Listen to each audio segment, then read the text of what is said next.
This is the how to access farmland using cooperative models panel. And this is put together and organized by the NFU Farmland Committee. And this has been part of a series that we've had over the last year of similar type webinars aimed at NFUers and people across the country to spur discussion on what kinds of alternate land tenure models exist. You know, what do we want to accomplish, who's involved, what are the challenges we're facing, and how to overcome this. So today I am the moderator, Antonio. I'm not going to say too much. We're almost done with me. I'm just going to introduce Heather Hallgrimson, and she's from the Co-operatives First in Saskatoon. She has a lot of experience with co-ops in different sectors. So she's bringing that kind of knowledge and experience. We have Heather OP. Where's her last name here? I want to say the full name, of course. So many little screens. Sorry. Heather Pritchard. Heather Pritchard, if you read her bio, has lots of experience organizing tons of different things around food, land, cooperatives. Yeah, so we're definitely going to be learning a lot. And Chris Bondnar, and he's part of the Glen Valley Organic Farm Co-op with a huge, that's the biggest CSA I've ever read, 480 member CSA. That's amazing. So yeah, that's our panel. Our general format is basically presentations, and then we're going to move into a panel with questions, and we got some juicy questions. Okay, and so then just a little housekeeping. If you do have questions, we think the best is just put it in the chat. There is a few people monitoring the chat, so we'll be able to catch those questions and bring them up in the Q&A. So if you have questions, just hit up the chat. And yeah, the other big thing is, again, get rid of the distractions. Let's be present here. There's great people from all across Canada who are passionate about farmland and co-ops. So this is, the seeds are all here. Let's just nurture what we have here. And I think with that, I'll pass it on to Heather Hallgrimson.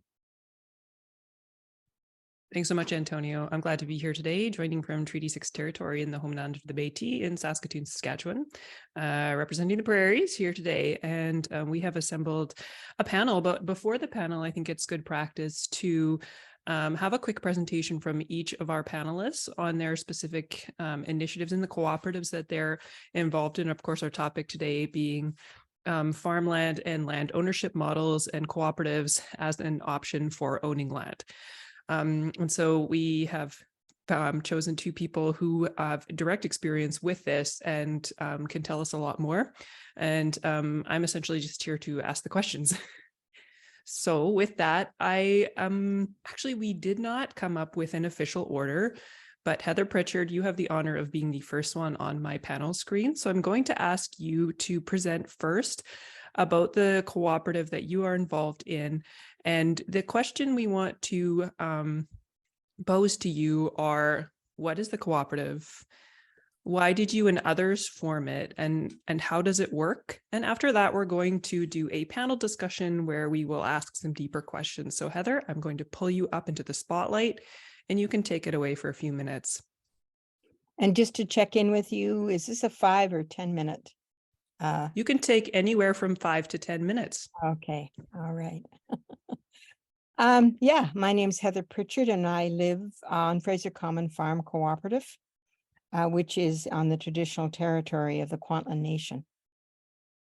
Our co-op started, the idea of our co-op started in 1976. So we've been going a long time, at Habitat for Humanity, where there was a study group of mostly professionals and public service people who were talking about community and idealizing about community. And at one point, somebody said, why the hell are we still talking about this? Why aren't we doing it? And that started actually people looking at what would a community look like, forming a cooperative, purchasing a farm in the Fraser Valley, and then beginning to actually build a housing co-op in Vancouver. So the beginnings of our co-op were two co-ops, really, one urban co-op and one rural co-op. And it was very, very soon that the two co-ops that were actually had an umbrella organization called Community Alternative Society, that those two co-ops realized they had no farmers. Actually, they did have one farmer in the group, and he was blind, so he needed to have a little bit of support.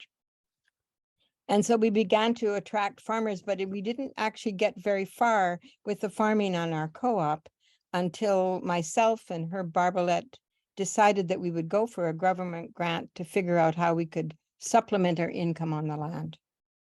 And that's basically the start of our business, which was 38 years ago. And we morphed that business into a cooperative, which is another interesting story, because we felt the cooperative was mostly aligned with our values.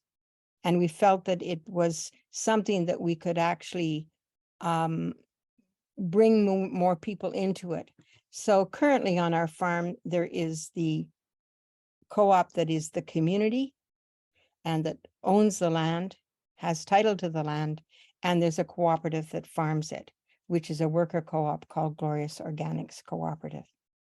So for the foundation of those two co-ops, we consider ourselves to be a community farm cooperative.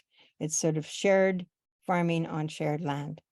And I just want to make a post note to that, because in the work that I've done in founding Farm Folk City Folk, and subsequently in seeing the value and the need actually for a land trust, we formed the Foodlands Cooperative of BC. And that's currently what I'm working in too.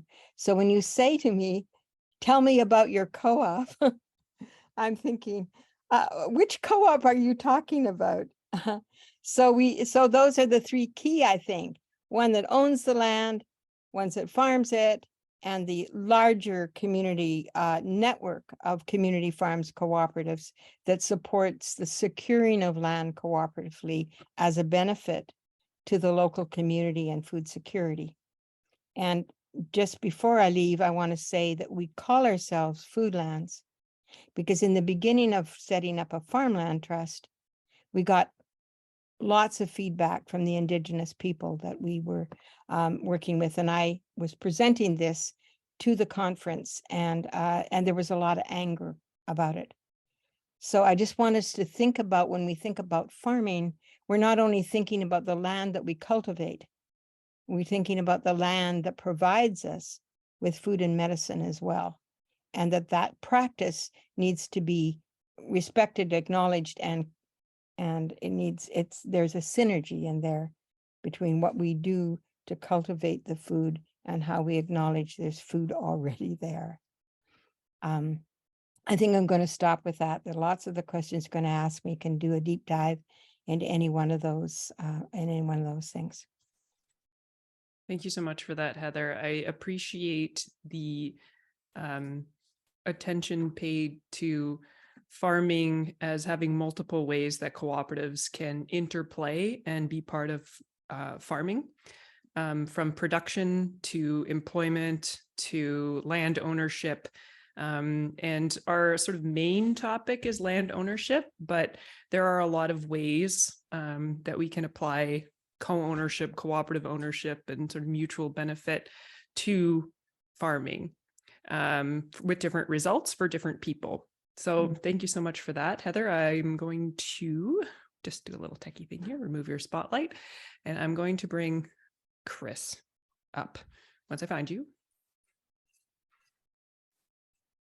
Hi, Chris. Found you. Okay, so let's go next for a short presentation from you on your cooperative that you're involved in it. Just describe what it is and why you were part of forming it, how you came into forming it, and how it works. So anywhere from 5 to 10 minutes. Take it away. Okay, well, so I'll just point out that I was not involved in forming our farm co-op. I came in afterwards, and I can tell you the origin story as I know it. But the Glen Valley Organic Farm Cooperative formed in 1998. So almost, well, yeah, getting up there in years, like almost 24 years now, that it's held the land. And it formed as a result of the previous owners having converted the land to organic production, having been very involved with the Vancouver farmers markets and seeing the value of the land for its productive capacity. So we're in Abbotsford. We're right on the floodplain of the Fraser River. It's very rich land in terms of what we're able to produce on it. And they saw that value. They did not want to see the land be financialized to go onto the open real estate market and go out of local food production. At that point in time, the land was worth $495,000, so $500,000. Comparable properties in our area right now are selling for about $11 million. So it's a 50-acre piece of property. And so it's a reality in British Columbia in general right now that you cannot, well, and I think in increasingly much of Canada, you can't pay for the land by farming it. So this was viewed as, in some ways, a bit subversive, a way of taking land off the real estate market, the open market. And the ultimate goal of the co-op is to make the land available to farmers at an affordable rate, as well as the housing at an affordable rate, so that they can afford to farm, they can afford to live on the farm and steward it on behalf of the co-op. So the co-op itself does not farm. The co-op's purpose is to hold the land. And so in that regard, a cooperative is a legal structure like a corporation or an individual. It's just the interest, the community of interest who comes together and what their mission is. The other thing I'll mention about the status of our cooperative within British Columbia, if you don't declare yourself as a community service co-op, you're by default a for-profit co-op. So our farm has declared our farm co-op has declared itself as a community service cooperative, which means it's a not-for-profit, which means that it's not possible for any of our co-op members to see a financial return on their investment. And if the property was ever sold, the assets, remaining assets would be donated to a like-minded organization. And so that was put in place to really disincentivize any future generation from selling the farm. And so we don't have a mechanism in Canada for, I've worked with Heather on this when she was talking about land trusts. One of the challenges we have is that we don't have a mechanism to hold land in a charitable status. The Canada Revenue Agency is very sticky around that. And so this is a model, it's an experiment as to how can we do that as a community of interest to make farmland affordable and available to people who want to farm it. I became involved as a farmer in 2007. So just coming up to a decade of the co-op's ownership. I was mentored by one of the existing farmers who was looking to retire. Myself and a business partner were mentored by him for a year. We bought his business and we continued to farm it. And in order to live and to farm on the land here, you also need to be a member of the co-op. So it's a $5,000 share. So it's a very small investment in order to have access to the land. And we're also the primary revenue sources for the co-op on an annual basis. So the lease rates that we pay both for our housing and for business use are what pay the operating costs of the co-op to own the land. And so that's maintenance, that's property tax, that's utilities, all of that goes into that. And there are currently 2 farms that operate on the property. So as part of mitigating the risk of having one leaseholder on the property, there has been a desire to have at least 2 farm businesses operating together. And from a business perspective, that is quite ideal because we share equipment, we collaborate together. So we've consolidated all of our marketing together. So it's not, we do that under the name of Glen Valley Organic Farm as a registered partnership.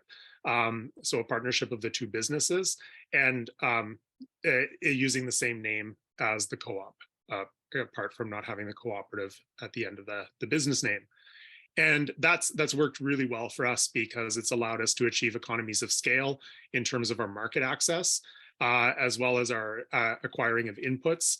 And so, as mentioned, there are a lot of intersections between like the land and the activities on the land, and you can go very quickly. It's sort of spinning off into all sorts of directions as to how we make use of that. But the actual function of the cooperative itself is to own and steward the land and to make it available. So I'll just check my notes to make sure that's right. I'll just a couple of other details. We have about 45 shareholders who have shares in the farm. Mention a little bit later some of the challenges. Most of those shareholders are now in their 70s and 80s, and so we have quite an older demographic as our shareholders. You can think like 24 years ago they were mid-career professionals, and so saw this as an opportunity. We have a few people who join on a regular basis, a few people who redeem shares, or estates who donate their shares back after the death of the shareholder. And so we have a fairly steady shareholder base of 45 individuals.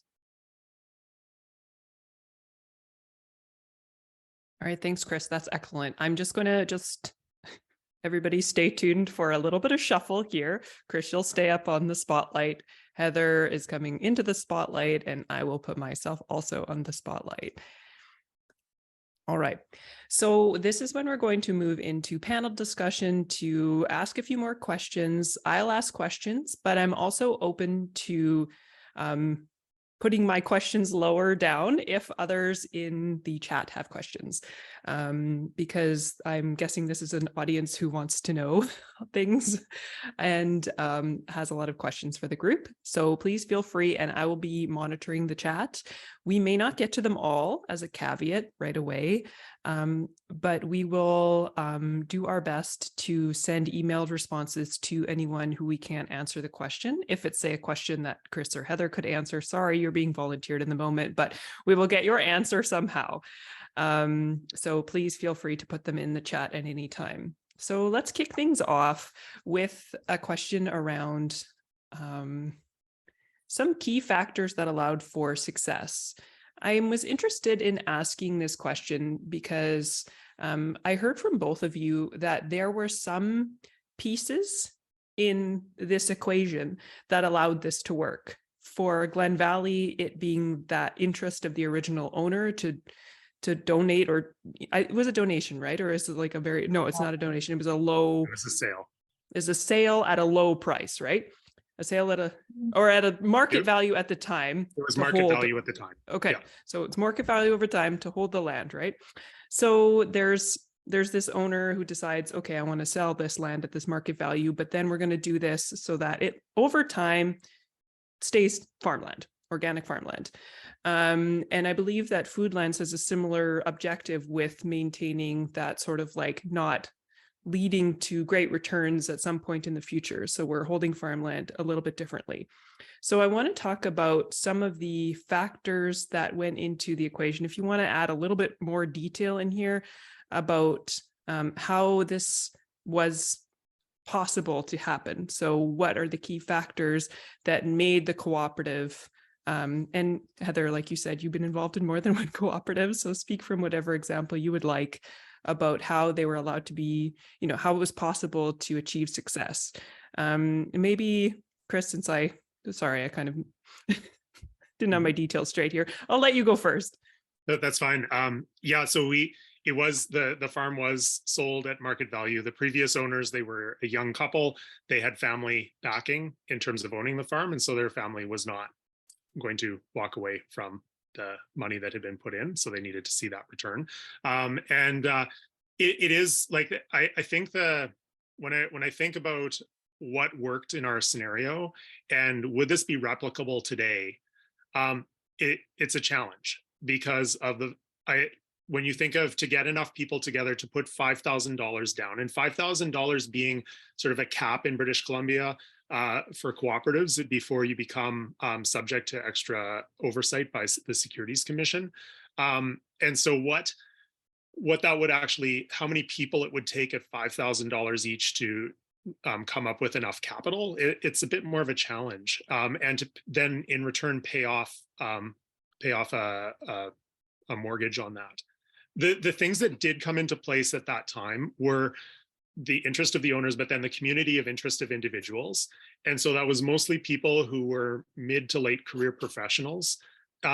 So for a lot of them to put $5,000 into something like the farm, for a lot of people, it was cashing in a term deposit and moving it over to the farm. So they had the capital to make that investment without a lot of fear around the risk associated with that.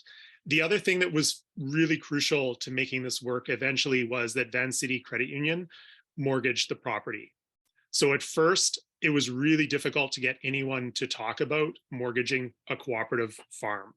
There was no real model for it. I mean, Heather's co-op exists a few, like 20 minutes away from us, but as far as having a lot of examples, it just wasn't there. And we like to take some credit for the move that Vancity started to make around that time in terms of recognizing cooperatives as well as different ways of securing, like providing security. And so the fact that you had this many people putting money in and were wanting to see the success of the project, that was given some credence in terms of the risk analysis, and that they are a large enough institution that they're able to have some mortgages that will be classified at a higher risk rating. So a few things worked in that regard. And I think that, so when we talk about the members, having that right community of interest, and then the last thing was a common goal.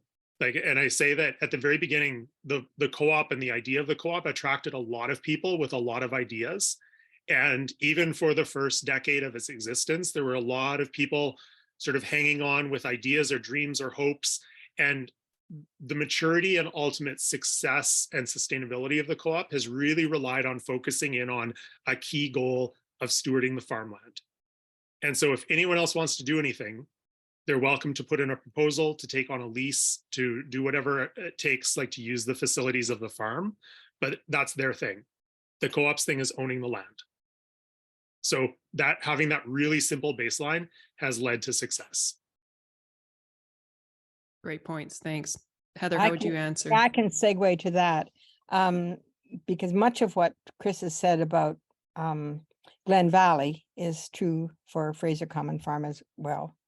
And in fact, Fraser Common Farm was one of those, many of us in Fraser Common Farm were those community of interest people that purchased shares. And one of the early successes, I think, of Glen Valley that I tell everybody when we're first starting up is that they worked together, they ate together, and they met together. And so there was this combination of building relationships with each other. And I don't think that I can say it more strongly, that all of this is based on relationship building. And one of the reasons why Vancity was willing to mortgage in the end Glen Valley was because there was a member who worked for Vancity, who was a member of the co-op. And so it's kind of like those interrelationships, I mean, are really, really critical and important. So, I mean, why are we a success? We're like Glen Valley in the sense is our purpose. One of our purposes is to perpetuate farming on Fraser Common Farm, but not perpetuate farming singly or in terms of individual business, but collectively together. And so all of the community farm cooperatives that are members of Foodlands also have a common purpose in that sense. They are mostly primarily farms, or mostly primarily are there for food security and for and have businesses that sell the product from their farm. And there is a range of what we would call community farms that go everywhere from having an eco-village or co-housing to having the kind of model that both Glen Valley and Fraser Common Farm are, that we want this to go in perpetuity. Okay, lots of great points there.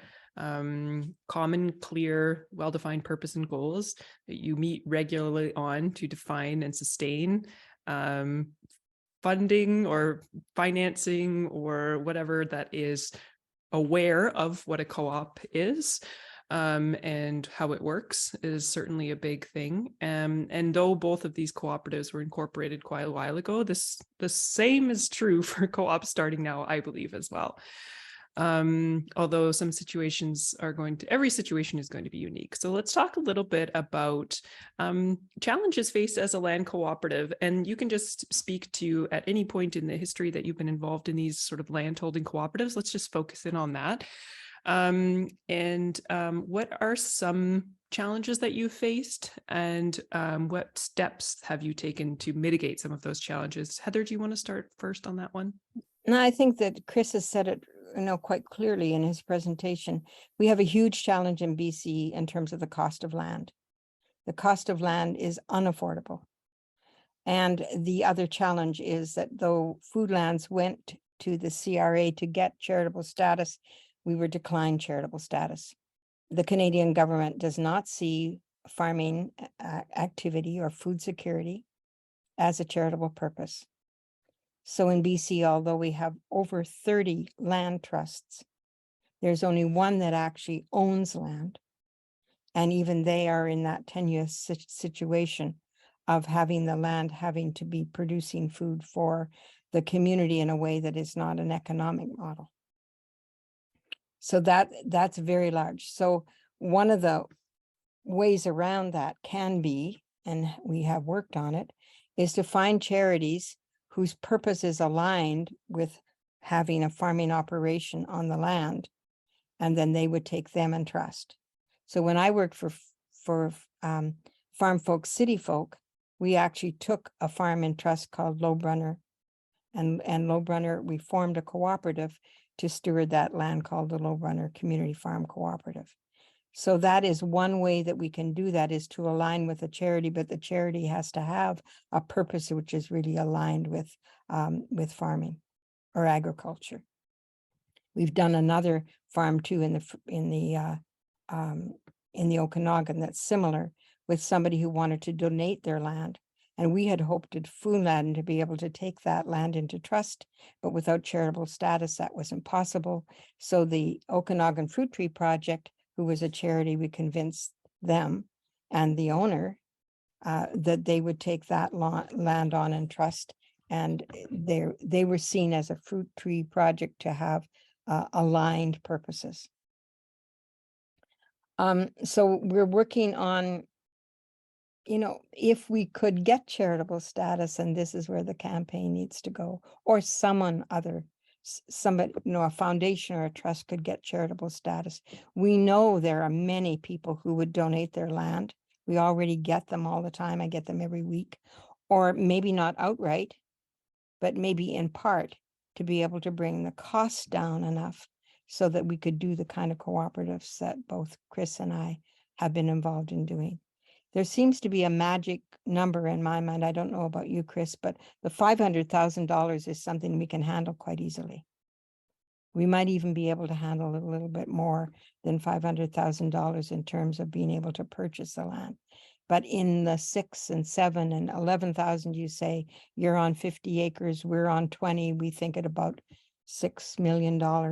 There's just no way farming can happen on that, the cost of that land. I think the other challenges of getting young farmers to farm are not there. We have young agrarians who are eager, to start farming operations, and they're also eager to form cooperatives. So I work with a number of them to form cooperatives. I can stop there. I have lots of examples on what we're doing creatively to try and access land. Okay, hopefully we'll return to that. Chris, what would you say in terms of challenges faced by the landholding cooperative, and what sort of steps you've taken to mitigate those? Yeah, so as I said, the aging membership has been a challenge in that we've always found it a major benefit when we have problems or challenges or questions to think through, bringing it back to the membership. We always come out of our membership meetings with better solutions than we could have come up with as a smaller group. And so it's a wonderful benefit of our organization and that community of interest that does come together in the co-op. Having said that, with an aging membership, number one, we planned for that. At one point, we've done some estate planning with our members to make sure that we don't end up in a given year with significant liabilities if a number of estates try to redeem their shares at once. But the reality was, like 24 years ago, the rallying cry was "Save this farm." So there was a tangible action that brought people together, and then the farm was saved. Yeah. And so there's not, like, you're not going out and selling memberships to the farm with the same sort of urgency. And there's not that, like, the glory of being a founder of the co-op with this. And we've talked about, like, can we as an organization, could we acquire more land? We've really looked at more, how can we support other organizations, other groups of people coming together to do that? And I think it's partly also, like, the other challenge is just having people on the land, like the farmers, that are adequately supported to carry out their own work, like of farming, but also the day-to-day management of the things that come up with, like, we're the first sort of line of response for inquiries to the co-op. It's a lot. And so having people who are willing to step up and provide that support. One of the other aspects that we've made great use of is, like, I mean, the reality, Heather said, it's relationship building, but like, this is a problem for any type of farm. So you think about the type of interpersonal relationships that are problematic in a family farm. So you have one generation that doesn't want to pass on control to a new generation, or you have issues about who controls the finances, or like all of those same things are present in any form of farm structure. And we have days when, again, as Heather said, we work together, we live alongside each other on the property and so on. And so some days we just don't want to see each other, or don't really, like, we have conflicts. And so we've made use of our shareholder membership by having regular meetings with some of our off-farm members who provide support in problem solving, conflict resolution, and so on. So that's been really fantastic in some of the people that we have as members. Other challenges that we face as a land cooperative, things right now, what we're going through with compliance, like regulatory compliance. British Columbia just passed a new law around land ownership transparency. It's taken so many hours of volunteer time to comply with this new regulation. Like, it's there to try to prevent money laundering and also, like, provide a level of transparency. But as a co-op, like, there's no provision in the legislation for co-ops. And so we're sort of swept into this whole thing to deal with, like, corporate holdings and blind trusts and so on. And here we are trying to comply, like, with legal fees and the amount of time to, like, track down members and personal information and, like, convince people why they need to give us their social insurance number. And in addition to that, we're also dealing with, like, the Ministry of Forests water licensing branch in trying to get our ditches dug out, which has, again, we're now on month 6 of even getting our application reviewed. And so it's a level of expertise that's required, like, in sort of running a number of organizations at a number of levels. So we have our business, like our family, our business, the co-op, and all of these other factors coming in, that it's a bit overwhelming. And so I think that the last challenge that I was going to mention with regard to this is, as an organization that has non-farmer shareholders, it's really important that people aren't coming in trying to live their dreams vicariously through the people who are actually doing the work on the farm. And that's where we've had a benefit of really separating the businesses from the co-op, in that the businesses run their businesses and they lease from the co-op. The co-op provides support on an as-needed basis, but the co-op, the only condition that we have for running our business on the farm is that we retain this organic certification. So that's an important stipulation for the members, and that's something that we need to align with. But otherwise, like, if we have people coming in and saying, well, you should farm this way, or you should farm this crop, or you should also do this, run this school program, and it just becomes crazy. And that's really where, probably about 12 years into the co-op's life, we had a real, I guess, a maybe the co-op going through puberty, where all of a sudden you have to mature very quickly because like there's just really substantial issues that come up really fast in people's expectations about what the farm should be and the reality of what the farm really is in terms of what it can actually deliver and what the people are capable of doing. And through that process, we lost members. So some people said, this is not what I signed up for. I wanted it to be this, and it's only this. And for the rest of us, it was like on a daily basis. For us, if the land stays off the open real estate market and continues to be farmed, that's success. That's a baseline of success. Everything else we do is a bonus. So it's farmland that is farmed. Perfect. So that helps to keep the reality check there. And the fact that we now we have that clarity that attracts members that people are interested in and sets realistic expectations, that's sort of how the larger issue and how we've resolved it. I'd say that we have some of the same issues, but some very different. Our co-op is much older than Glen Valley. Our shares were much less. We are not in danger at all if people take their shares out. They don't want to because it's not that much money. Some have, and it hasn't affected us in any way. We have an aging population as well. Our problem is that we don't have them involved in our cooperative. All at this point we have on our co-op is farming. And so the community aspect of that is what we're working on right now. One of the things we're doing currently is to attract the aging population into a project we're calling Memorial Garden. And the Memorial Garden is a space for us to acknowledge and recognize the people who have contributed to our community. And putting that out, and we got a government grant to do that through New Horizon, we got this flood of interest, mostly nostalgia and not a lot of work, but like important interest. But we also have new members that want to become new members. And because we are primarily a farming group, we haven't had the capacity or maybe the interest in, and why would we want to bring new members on? We don't have any more housing to offer them. So we are re-envisioning our farm to strengthen the community engagement in that. And we have no problem with our farming end of it. We've always separated that part of it out. I mean, that was right from the very beginning. We were really, really clear that the farmers would make their own decisions about what they would grow, who they would sell it to, and all that. We had quite a struggle at the beginning with the co-op members really wanting to be part of that, but part of that decision making. And we felt it wouldn't work.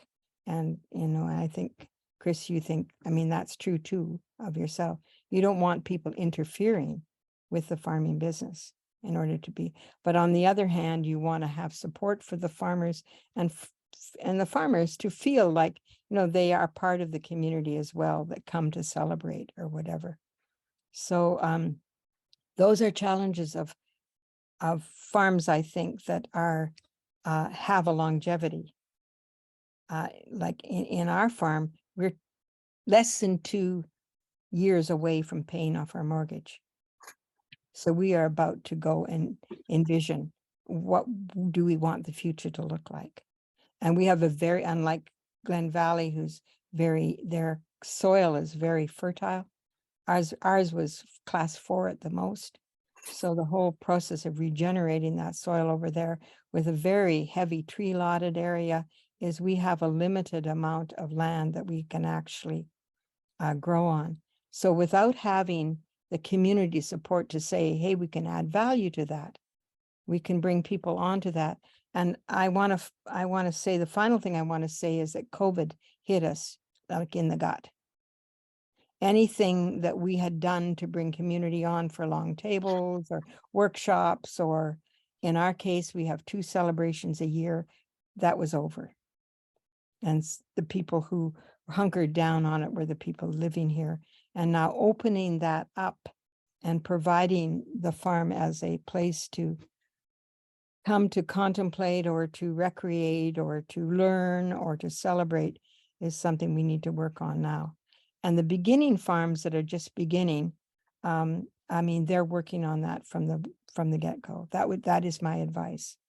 You find ways to build relationships, and you don't do that kind of binary thing. It's either farming or community, which often we get into. There's a dynamic between all the cooperatives, a dynamic which is really an important one to address, that it's not either or, it's both. It's farming in community with community support and in community engagement. And that community supports the farming, and we do that in lots of ways. Affordable housing is huge. We won't even get into where the housing is in BC, because that's a huge challenge for most of our farms. And particularly when we're in the ALR, housing is restricted. So there becomes then that dynamic. If you're no longer fully participating in the farming, can you live on the farm? And it's such a, and I just retired from active farming last year, and I'm continuing to live on the farm. And I have a very strong ethos or value in farming being from cradle to grave, that it is something that we accommodate throughout, the life of the people who are dedicated to make these farms work. I can stop there. Off myself. Thank you, Heather. That's great. Thank you. I want to ask a question that is off our page of notes, so I hope you're okay with that. I always say be prepared for the curveball because I can't help myself. I'm sorry. This is a question about your personal motivations for joining the cooperatives, the landholding cooperatives, or others if you want to reference that as well. The reason I like to ask this is I just want to get a sense of why you as a person at the time in your life decided that this cooperative land ownership or worker cooperative or the, other, why, like, is there a point where you just thought, I'm just going to go farm somewhere else, or just, this co-op thing? Or was it, this is the way that I can access land in this place at this time at a price that I can afford? Or other motivations that may have come into that you felt that this was the right place for you at this moment? Chris, do you want to go first? Yeah, I mean, my wife and I have conversations about this, and how on earth did we make a decision as quickly as we did to get into farming? Because, I mean, both of my parents came from farming backgrounds, but they were the first generation to leave the farm. And so to go back to farming was maybe not what, maybe not, not necessarily what all the families hoped for. We were just at a point in our lives where we were having to decide what are we going to do. That I was an academic at that point, and I was having to ask the question of, like, am I just going to take a job wherever a job comes up, if that means moving to some place that I don't necessarily have an interest in moving to otherwise? Like, it's just that recognizing that I'd made a choice in terms of where I was going at that point in academics that wasn't necessarily where I wanted to go as a career. And so looking at issues, we were really interested in food issues, and I mean, the connection to Fraser Common Farm and a group of farmers and farm folk, city folk there was really the introduction to, like, what would be possible. And a colleague who recently passed away at Heather's farm brought me out to meet farms. And really the key thing for me was, number one, having a mentor. So someone who was looking to transition their business, and so had no succession plan other than was willing to mentor someone to take that on. So that was key. Like, without that, we wouldn't have considered making the switch. And then the access to affordable land, like it was a lower barrier to get involved. I mean, there's still a level of risk, and we've still put substantial amounts of our own resources into this project to make it work.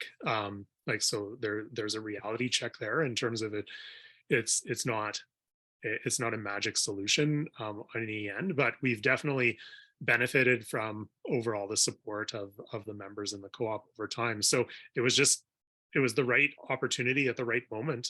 And I think that's when I look at a lot of the young people getting into agriculture right now, it's just like that those moments are so few and far between for that alignment to come up. And it's hard because sort of in some ways I wish I could say, here's my seat, like take it. But I'm not quite finished here. And so that's sort of how we ended up here.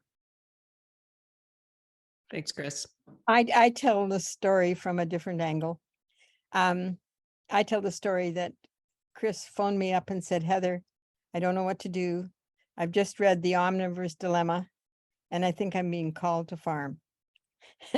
and then he says, Fraser Common Farm, I got a hold of Dave McCandless, who was our farmer at the time, and said, hey, Dave, go and meet Chris. He's interested in farming. And I think it went from there. Everything that Chris is telling you, went from there. But the reason that he had to make a decision so quickly is because the farmer was leaving, and that they put out a tenure for a new farmer.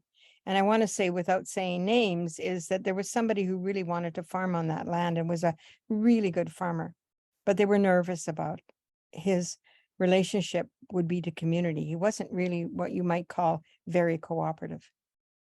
So they put the call out, and Chris answered the call, and they gave the job to him because not only was he really willing to farm and be mentored by the farmer that was there, but he was a great communicator, and he was a believer in community.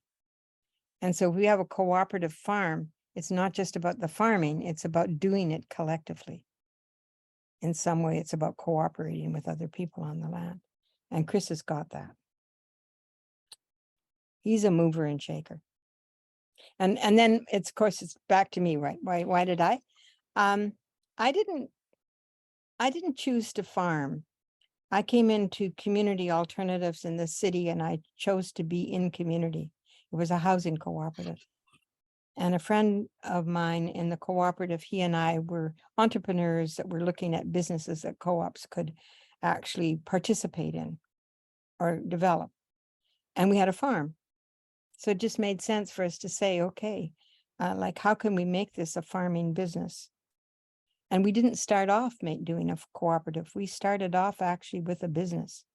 And we ran that business for at least 15 years before we decided that our values were aligned with cooperation. We were already cooperating, so we decided to transfer our business to a cooperative that then allowed some of the people that were working with us to be members and owners.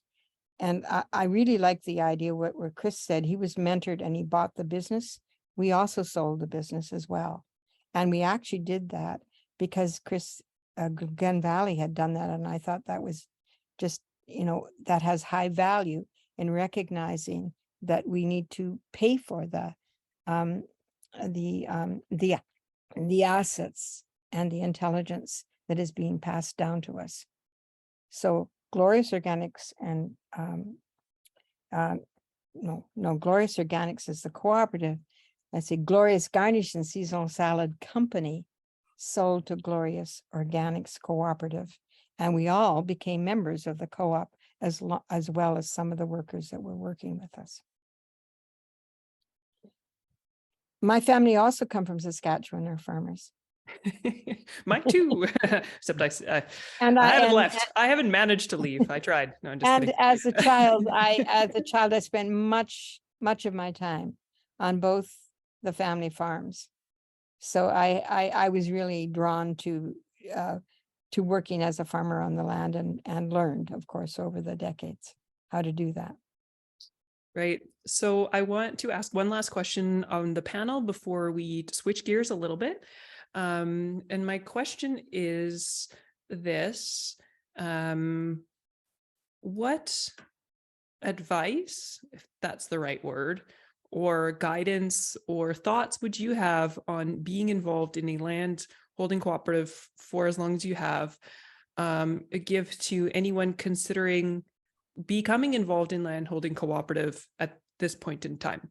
So whether that's as somebody who would just dream of a world where they could rent land from a landholding cooperative or something like that, or somebody who's saying, this is something that I could potentially do, what I could have the assets to buy this with others, and we're going to form a landholding cooperative that's going to rent it out. So if you find yourself in any equation, or if someone was coming to talk to you and we're like, how can we in this day make this happen? Now, I mean, we're talked about the real estate situation in BC. So this is going to be maybe the challenge is saying, do it somewhere else.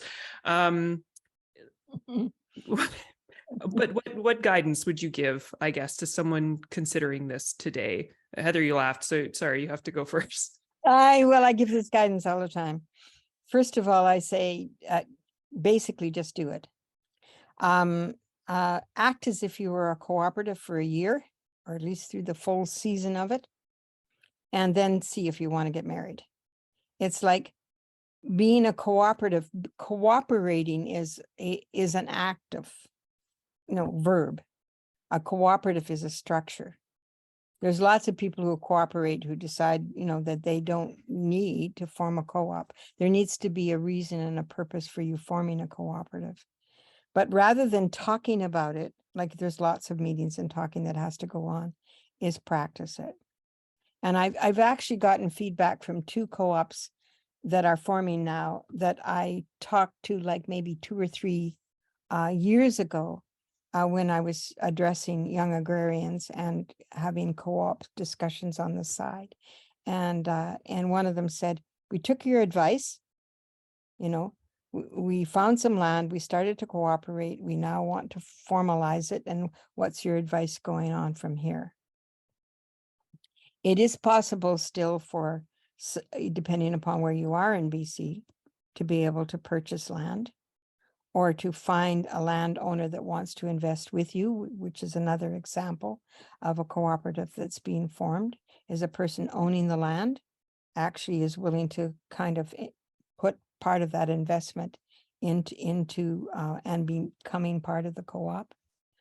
There are people who privately own land, like we have another co-op in BC like that. There's a private owner who's formed a society, and the group he's trying to figure out how to actually transfer the land to the society. So there's all kinds of creativity going on there too as well. But yeah, I mean, it's in the doing of it. Even if you find land to lease and you start to work together, you will know quite quickly. And I certainly worked with one group like maybe 10 years ago that did that. And there's only 2 people left in the original group because many people found that they weren't compatible. That isn't what they wanted to do. Once, the rubber hit the road, they left, but other people joined. So it's a practice. Yeah, I guess I would say that I come at it from a goal setting perspective, having a really clear set of goals, common vision and mission. I've been in, every time I'm in a strategic planning session and afterwards things fall apart, it's generally, you can tell during the session, that people come up with a really vague mission or set of objectives as to what they're doing. There are a lot of people there who really want to make it work and don't really know what they're trying to accomplish. And so having that clarity up front is really important so that you attract people who get it. There will be a lot of people who are interested in a project, but very few who will commit fully. And that's what you want. It's not like an election where you're trying to attract votes for hey, we like your idea, here's our support. That's great. Show up as a customer or whatever, but what you actually need to form that group that is going to hold land is a really common understanding of why you're all there. So Absolutely. That you can move forward. And so it's so much of the advice, it's the same as I would give to someone now after 20 years of marriage, is when you can't figure it out, get a counselor. Find someone. There's co-op developers, there's succession planners for farming. Like there are people who do this all the time, so you can get like an objective perspective.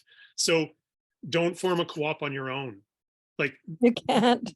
like we've done the work in BC to make sure like our agribusiness planning program through the Ministry of Agriculture, it supports co-ops. It supports people coming, like groups of farms coming together for co-ops. It has like, there's a co-op developer on the consultant list. So like that's some of the stuff we've done provincially, but like anywhere you are, cooperatives first, or like that, we have so many great resources now for co-ops to get started. Take advantage of them. You don't have to figure it all out yourself, because the reality is someone else has figured this out before. And there's so many templates, there's so many guidelines to use, and that's amazing. So yeah, so I think that, and I know, knowing what you're going to talk about next, Heather, is probably. Wow, thanks for that segue. No, I mean, you and I are in such accord with this. It's like when somebody comes to say to me, I'd like to form a co-op, I send them back and say, come back when you have a group and you have a purpose. You don't form a co-op on your own. If you don't have anybody else that you're talking to that wants to do it with you, you don't even have the beginning of a co-op. It's not a, it isn't, it isn't a single well, I don't even have to say anything. It's really obvious, but it's so many people say, I'd like to form a co-op, and they don't have any relationships with people who have a common purpose. Yeah. It's right not on. magical. Yeah. It's right not on. going to solve your problems. If you've got problems before, they're still going to be there. Like all Can of I that. just say one quick story? One quick story with the group that I was brought in as a co-op developer. And there was all kinds of tensions between this group. And I went away in the evening and came back and said, you need to form 2 co-ops. There are those of you who just want to farm, and you're really clear that you just want to farm. And then there's those people who want to go to the university, to involve the community, to do food security, to reach out and do education. So we formed 2 co-ops, a community service cooperative and a worker co-op. So now we have Farmship Co-op, who basically farms, and we have Growing Opportunities, who provides opportunities for people to learn how to grow their own food. And so that was because the purposes were not aligned, but the purposes of the individuals were really clear. Okay, thanks for that. I actually have a little, I don't know, joke that I give is kind of the people come with all the ideas, then sometimes, and a lot of different objectives. I say you don't have to create one co-op to rule them all. Just segment it out into the projects or initiatives, or so you have some alignment on the groups. And that other point, Heather, where it's you can't have a group.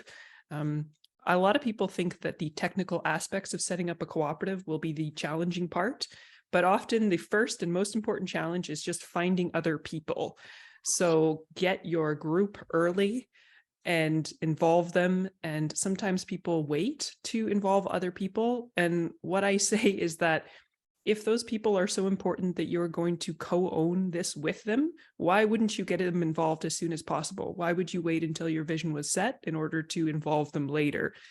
It makes more sense to get people in, but having a trusted group of people to start with first. So early on, I want to quickly talk about, I don't want to slow us down too much here. So I'm just going to do something really quick. Sorry, I've made myself full screen. Yeah. I'm doing lots of things in the background. I really quickly wanted to just talk about what Cooperatives First does. I know there's a lot of different, we've talked about different options for getting support for your cooperative, and Cooperatives First is one of those options. So, I mean, be prepared for a little bit of, this is just what we do. If you choose to work with us and get our support, that's great. We support cooperatives. And if you want guidance for where to find other types of support, that's also good too. I mean, there is support out there. Okay, that's, I guess, a point that was made here. So let me just grab this. Okay, one of your options for support is Okay, are we going here? Okay, so I just want to talk really briefly about this, and then we're going to move into questions from the audience. So I want to talk about just what Cooperatives First does, and I just wanted to thank the NFU for sort of inviting us. I talked to someone from the Farmland Committee and just suggested, why don't we have a webinar about cooperatives as land ownership models, and she said yes, and so we're just thankful for this time and to put this panel together on farmland cooperatives. So we're just a group of people. We're based out of Saskatoon, and we support people starting cooperatives, any kind of cooperatives. I was speaking earlier about a cooperative that does green burials. So we do cooperatives all the way from a group of midwives who formed a worker cooperative to green burial. So it is literally cradle to grave, and everything in between. And our objective is to just help you start a successful cooperative aligned with your goals and your purpose. We're funded by Federated Cooperatives Limited to do this work across Western Canada. So typically, there's no charge for anything that we do. If we support incorporation, we can do the filing, and in that case, we just ask that the group covers the cost of filing. So that's only sort of one small caveat. So as you know, the cooperative basics is, I mean, I just want to talk about this in case you showed up and you're suddenly like, wait, no one explained cooperatives. So they're incorporated. They can be for-profit or not for profit, like a community service co-op is not for profit, or they could be for profit. There's limited liability for owners. So the separation between the person and the cooperative is one member, one vote. And you can have multiple share classes if you want to.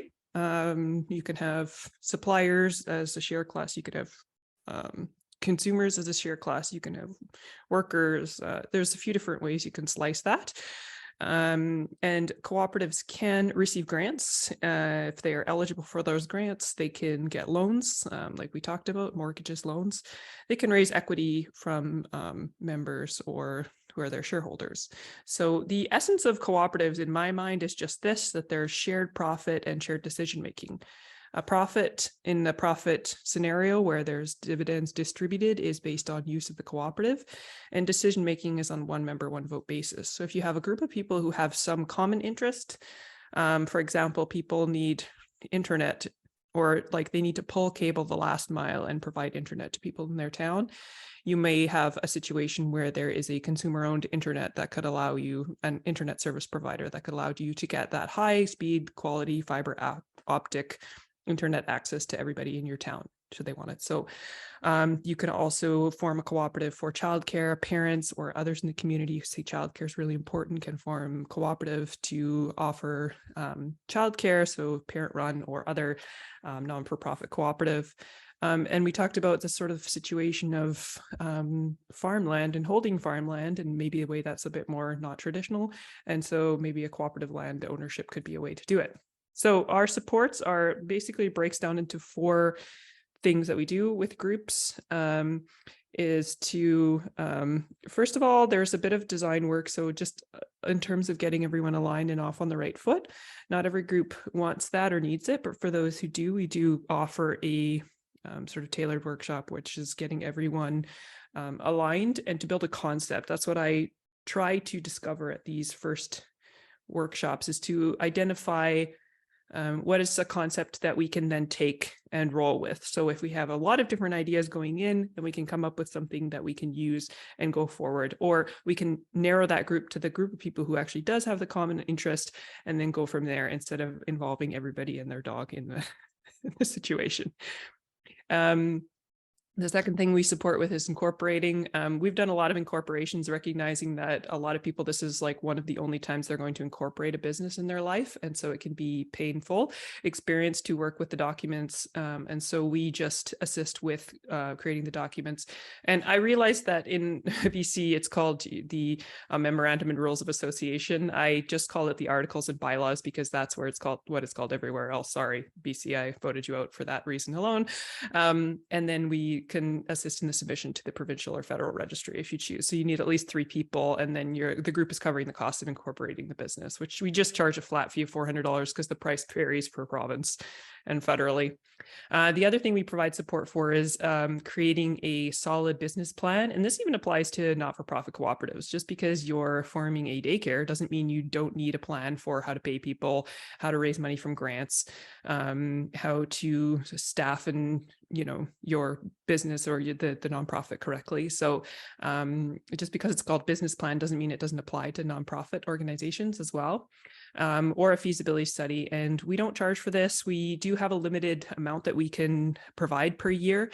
And the ones that are going to get priority are the ones that are rural focused or Indigenous projects or Indigenous projects. So we need at least a group. We need a concept that we can use and build on that is strong and consistent within the group. And we need an 8 to 12 week commitment for the group to meet with a business planner or consultant. And then the final thing we do is board training. So getting the board off on the right foot. Sometimes this is the first board an individual has sat on. So learning some basics as well as jumping into more complicated issues down the road when it comes to ensuring that you have alignment on your team in the long run, that you have membership agreements, that you have a member recruitment process and training that allows for the things that you want to see in this co-op to keep it going in a way that involves people in a good way. So we can do this for cooperatives, like a lot of different cooperatives. I think as long as you incorporate it, I think to maximum of 5 years ago, so it's between 0 and 5 years incorporated. And then we have sort of like a consultation workshop templates kind of format for that one. So it's there's just a few, like we just need you to be able to attend some of those things and get the group together, which can be a challenge depending on how many people are there and what time zones they're in and all that kind of real life stuff, right? For this is the things I was talking about that are specific, that you get our support, that we're walking you through it. We're working with you as you go. You get, to work with someone through the process. We are sort of able to provide that service from BC to Manitoba, and then those 4 provinces. So Alberta, BC, Manitoba, Saskatchewan. For anyone outside of that area, I don't want you to feel left out. We have a number, our process is essentially mirrored on our online resources. So this is just called the coopcreator.ca. Go on there. We're not going to have templates for your province, but we do have those resources about like all of those like membership agreements and sort of policy manuals and all kinds of things for your co-op. It's all free, available on Co-op Creator. It's obviously going to be pretty Canadian focused. So if you're outside of Canada, you might find it a little bit less there for you. But there's lots of tools and resources there. Also, we've got lots of blogs, podcasts, for your listening pleasure and reading or whatever. So feel free to check those out. Okay, so now what I want to do is to ask questions. And Antonio, I'm going to bring you up here too, as well, to ask some questions to the panel.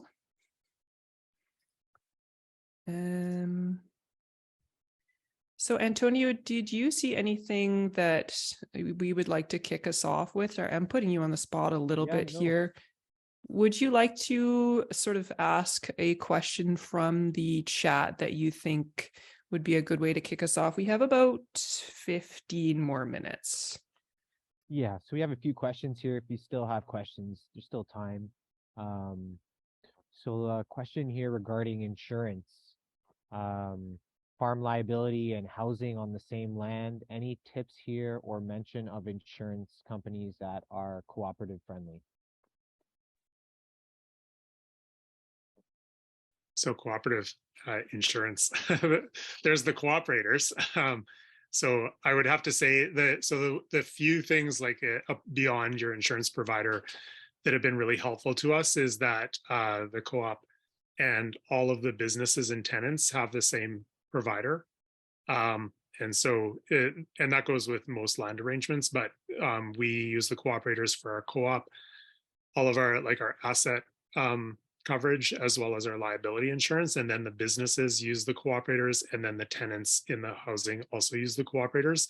The first thing it does is it provides often some discounts on volume for insurance. But the bigger thing is you don't want different insurance companies that if something goes wrong, you end up in years of lawsuits with insurance companies suing each other. And if you have one that covers everything, they simply assume or decide who's at fault and whose policy is it that's used to pay out whatever damage or liability issue.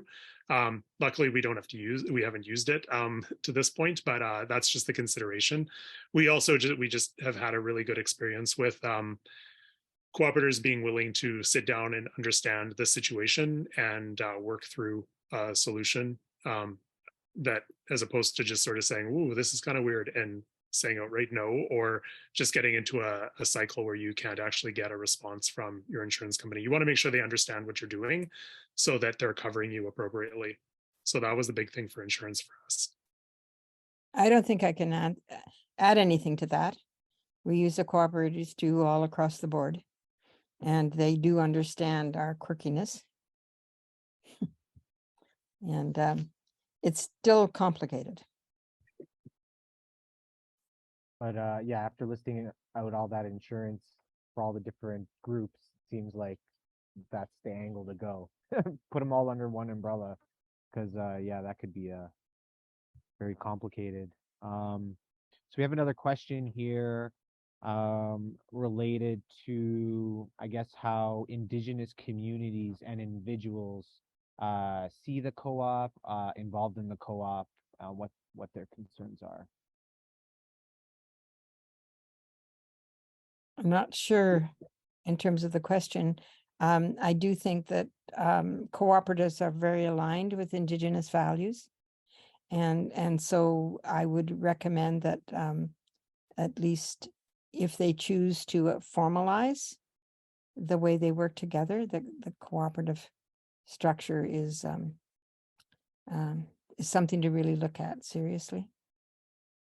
Just want to throw in here that we have a campaign initiative on Indigenous cooperative storytelling examples, case studies, and dedicated towards supporting Indigenous cooperatives in Western Canada. So I'm going to just throw the link in the chat for anyone to check out if they wanted to.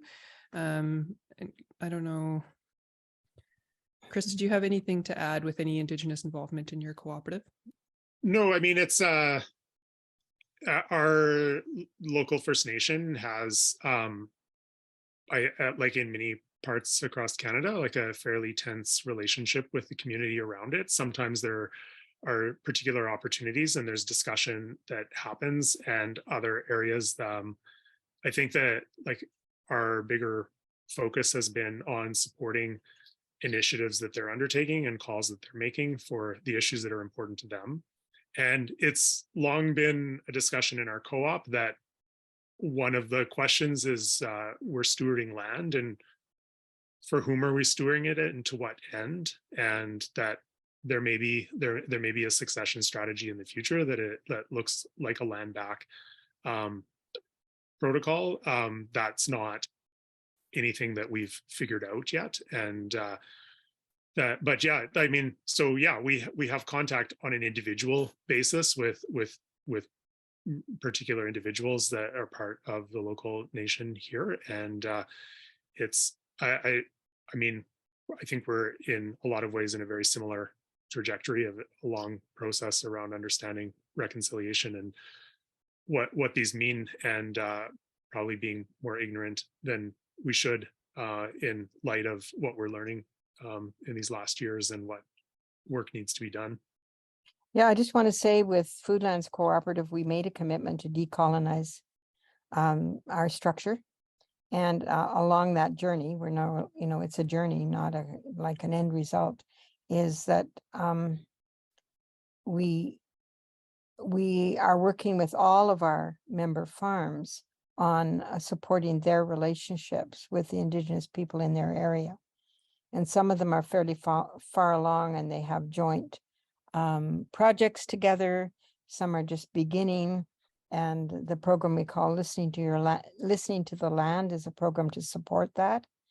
So we see it as very place-based. It's very complicated. There are, differing land claims and that kind of thing. So for our farms, it's just about reaching out and inviting and engaging. And we've had lots of great stories on that. We are also working with one cooperative farm who is the majority of people are Métis, on that farm. So it's an interesting project, and they have a very different relationship to the land than many of the other cooperatives do. We can learn a lot from them.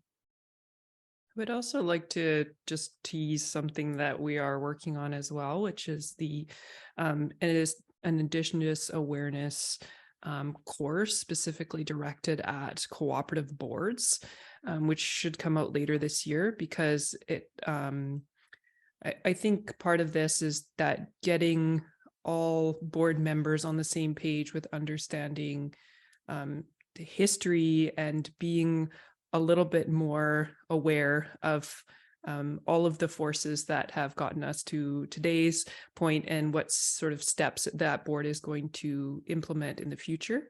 That this is going to be really interesting training for boards to go through together. So I don't have any links or anything like that, unfortunately. I just wanted to say I'm really excited about this coming up, and it should be, I think March is our release date for that one.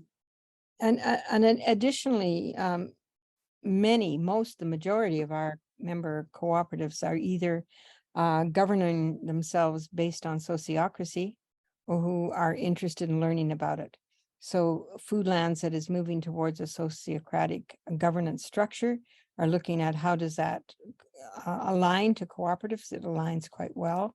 I think there may be some changes that we want to be making with that. But we are also offering support for training for cooperatives that want to train in sociocracy. We have some funding to do that too. I wanted to ask a bit of I don't know, this is like a controversial question. Here we go. What are your relationships, or what have been efforts that you have made or have seen others make into requesting support, assistance, or favorable policy from government? It says local governments, but I'm going to apply that to local, provincial, municipal, provincial, federal, First Nations, any government that you would like to speak to.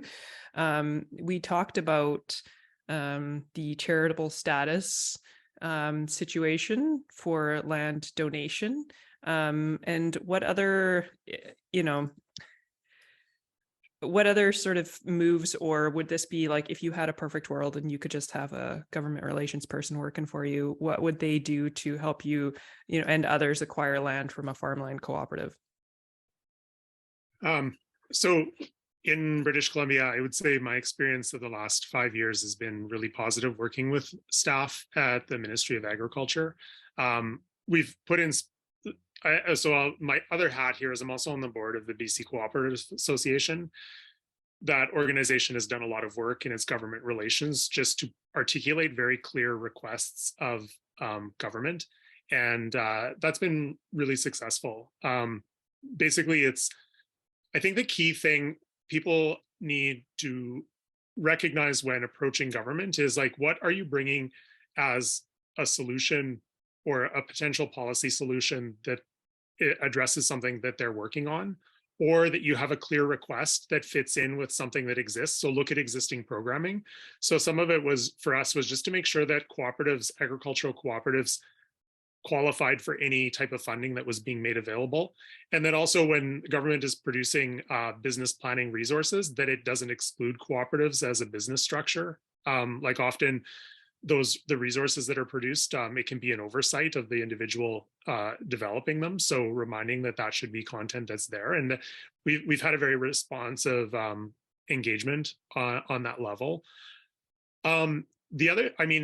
I think the cooperative sector in British Columbia in particular, we have the agricultural land reserve.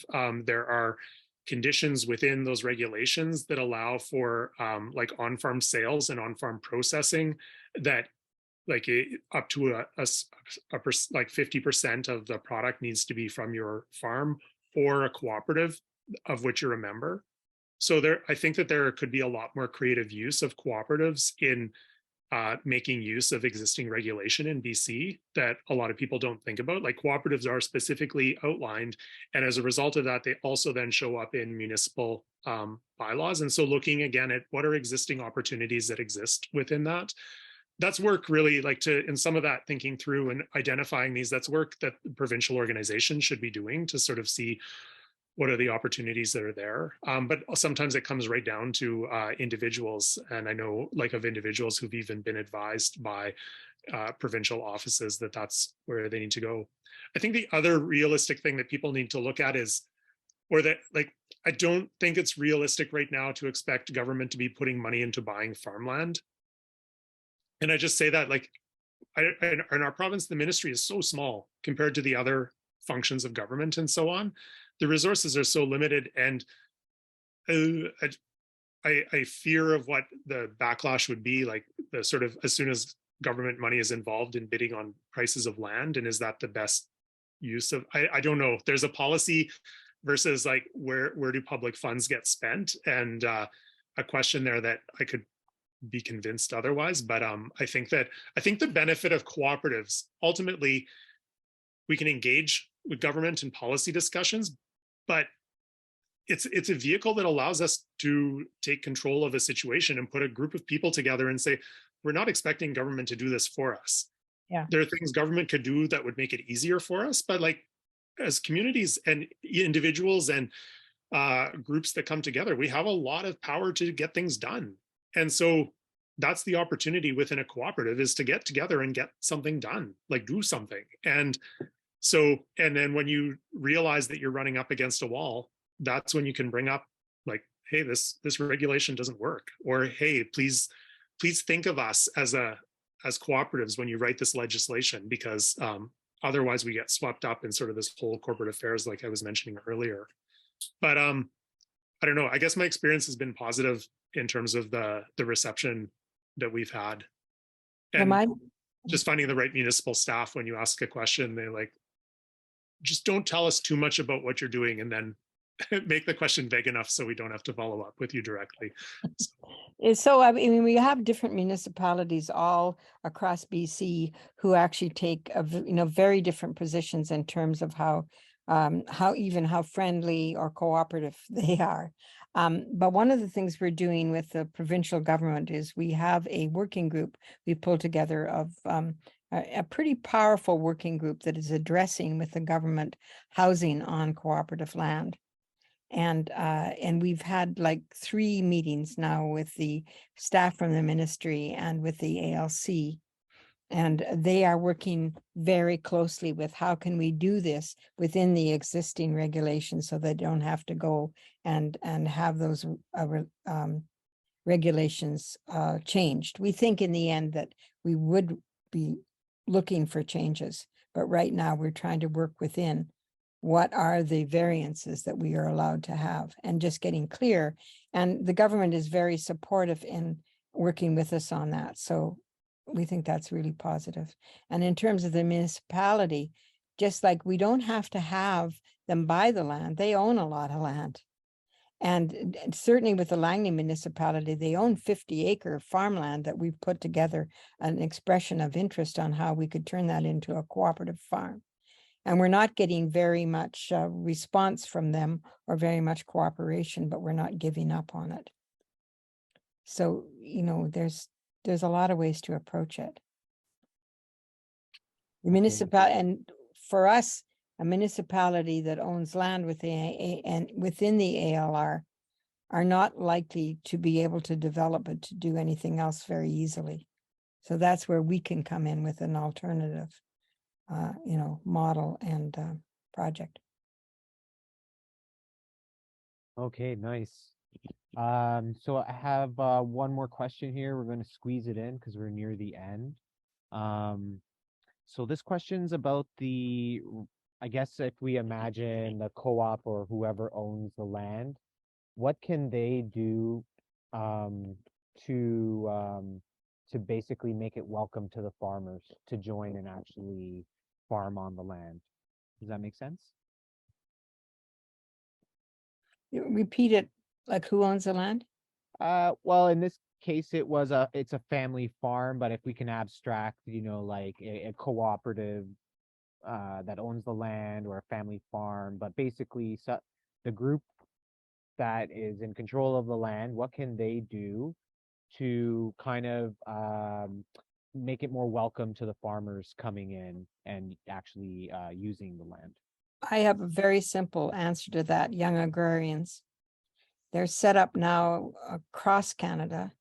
They have deep experience in both brokering agreements and leases and that kind of thing. And they act for both the landowner and the farmer. So that there would be agreements that they would strike that would be reciprocal.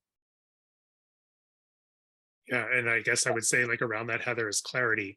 Like the clarity is Oh. really important as far as expectations, and that the like who's responsible for what. And that'd be the first thing they do. The young Yeah, agrarian, yeah. the very first thing they do Yeah. is get clarity. Yeah. And you'll see that like because there's a discussion around succession planning and so on for farms. That's often the biggest task, is just getting out on the table what everyone needs out of the arrangement and seeing if that works. So it's not just about signing a document; it's about actually crafting an agreement that is going to work for everyone. And I mean, because I hear all the time of people accessing land, and then the landowners find out, oh, it means a big pile of compost. We're not into that, or what is this roll of plastic you have over here? Like that. Yeah, in really setting the parameters for what is the use and what does a working farm look like, and what are the stress points. The other thing that I'll just point out, that like because that hasn't come up here but always comes up in discussions, is about like the fact that our model sort of takes a little bit of idealism, and of course we don't have equity in the land based upon the structure, and that's also understanding like the vulnerability that people enter into if there's a power difference, like in terms of who owns the land versus who is accessing the land. We've done some of our own planning, like based on having affordable access to our housing and the land. We also own a condo in the city that is sort of our foothold into like what is our succession plan when we finish farming, but also another reality of how we've sort of done our overall life planning. And those are all important things to recognize as well, that there's a lot, like, I mean, these are life choices that people are making if it works out for them and they continue farming for a long period of time. And there's the phases through that that you go through, and different needs that you have at different points. And so yeah, that clarity can really help to take the stress off of all the other things that can come up along the way. Yeah. Great. It's all about building trust and building a relationship too. Nice. That's a good theme. I think this has been really good. We had a lot of great questions. Thanks so much for everybody for tuning in across Canada. Thank you to the panelists for supporting this. And yeah, thanks to everybody. I think that's it. And Heather left her contact info. So for the people in the middle of Canada who are looking at starting a co-op, it looks like there's a lot of really good resources there and a lot of good tips. Yeah, so there's a lot of thank yous in the chat. So with that, final thank yous.